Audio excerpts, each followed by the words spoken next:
Paul Urquijo zuzendariak proiektu berri bat dauka eskuartean, bere lehenengo luzemetraia izango zena, gidoiarekin lanean hasi zen eta hasiera batean gaztelaniaz idatzi zuen gidoia, baina ondoren erabaki zuen gaia zela eta euskeraz filmatzea. Nik historia 19. mendean kokatu nuen, berez nire ustetan garai hartako euskara zaharra, ez? Zaharraren kolorea eta testura eduki behar zuela. Ipuin ilun bat da, ez? Ipuin gotiko ilun bat eta nik uste behar zuela estetikoki, ja ez etimologiko baizik eta edo filologikoki baizik eta estetikoki behar hori zuela. Euskal zinema gintzan dabilen jendeak askotan aipatu izan du ez euskera mota erabili freskoa izan dadin, ez dadin izan akademian edo erabiltzen den euskera bera, eta freskotasun hori bilatze aldera haiek ere badituzte beraien joerak eta ez asko jotzen dute beren euskalkira, beste batzuk euskara batuan egin arren saiatzen dira freskotasun hori ematen. Ni ere horrekin hasi nintzen bueltaka, ze euskera mota erabili. Zinera doan jentia ez dira linguistak, ez dira filologoak, ez dira hizkuntzalariak, zinera edozein persona doa. Eta zinera zoazenean etxoa hiztegi batekin. Orduan lortu behar duzu, pelikulan esaten dian hitzak erraz ulertzea. Orduan ezin dituzu gaur egun galduta dauden hitzak erabili, ezin duzu euskera raro bat erabili. Izan behar da euskera bat, jenteak identifikatzen duena. Eta orduan, okurritu zitzaidan, Araban garai batean hitz egiten zen euskera molde hori edo horren traza bat ematea testuari. Bakarrik joango zahala errementeria registratzera? Konpainia honean. Eskertzen dizuen laguntza, baina mesedez, utzi dezue nire lana egin. Bihar emango dizuet guztiaren berri, lasaiago. Hau geure herria da. Eta gu ere bagasi. Gustatu ala ez. Gazin! Oinarritu nintzen Juan Bautista Gamiz delako autore batian, ezer gutxi idatzi zuen euskeraz, 238 bertso edo, besterik ez. Eta, hortik ezaugarri batzuk ateatzea bai, baina aditzak, adibidez, hankamotz gehiatzen zitezkean eta hasi nintzen hasiera batean asmatzen. Asmatzea ez da bidea.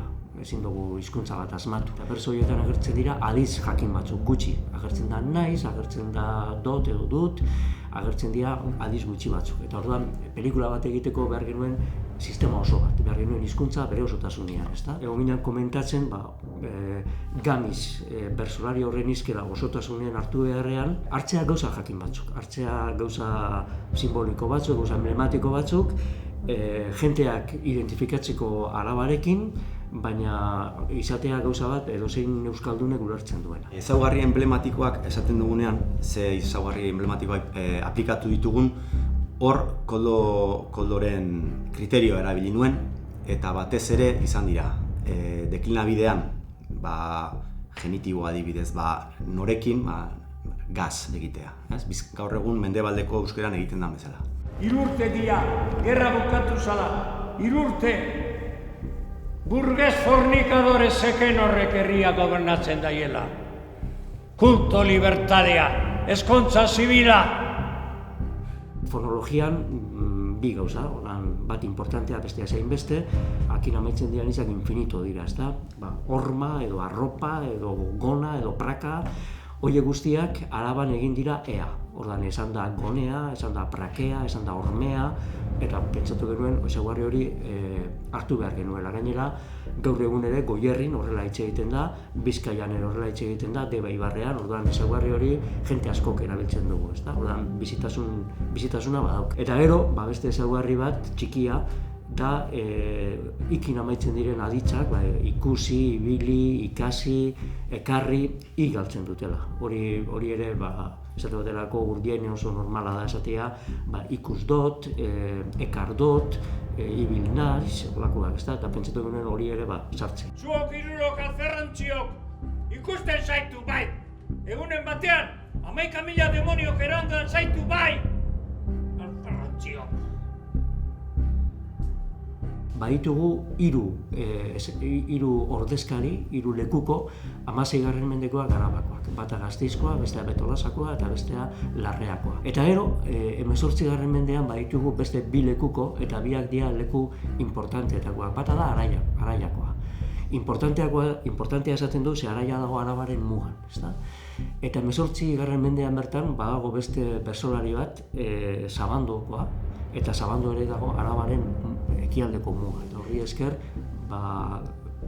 jakin dezakegu zein hitz erabili izan den, eta gutxi gorabehera gramatika bat ere egin ahal dugu Arabako euskararen gainean. Guzti hontan, kezka nagusia izan da, emango jogu Arabako garai bateko euskararen traza emango jogu, baina gaur egun hitz egiten ez den hizkuntza bada.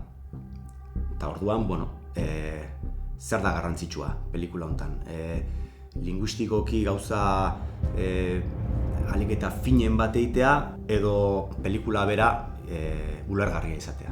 Azkenean pelikula fantasiazko generoko pelikula bada, pelikula oso entretenigarria eta testua ez da beste pelikula batean izan daitezken dialogo hain mamitsuak ez dira.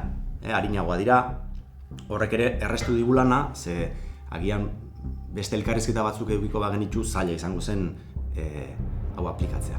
Umeko jadua. Laguntzera joan behar dugu. Izan hori oso arriskutsua da. Diputazioak ematen didan boterearen izenean baimen ematen dizuet. Edozein gauza egiteko. Putakume degeneratu hori. Manuel Kara. Gero pertsonen izenekin ere gogatzen ez, hasieran zeudela izen batzuk gaur egun oso normala dienak, ez datotelako Ane, ez datotelako Unai, baina hitz horiek 20. mendekoa dira, azken urte hauetan modan jarri dira, ezta? Orduan, horiek ere kendu ditugu, depini ditugu tradizionalagoak, beti gure artean erabili izan diren izenak. Hainbeste buelta ematen ere askotan galduta ibili naiz, eta ondo etorri zait, kanpoko jendearen begirada. Eta niri pertsonalki arabarra izan da, patatero izan da, ilusio berezia ematen zian, ez? Euskara arabar hori berreskuratzea. Araban gaur egun pila bat egiten da euskaraz, geroz eta gehiago, baina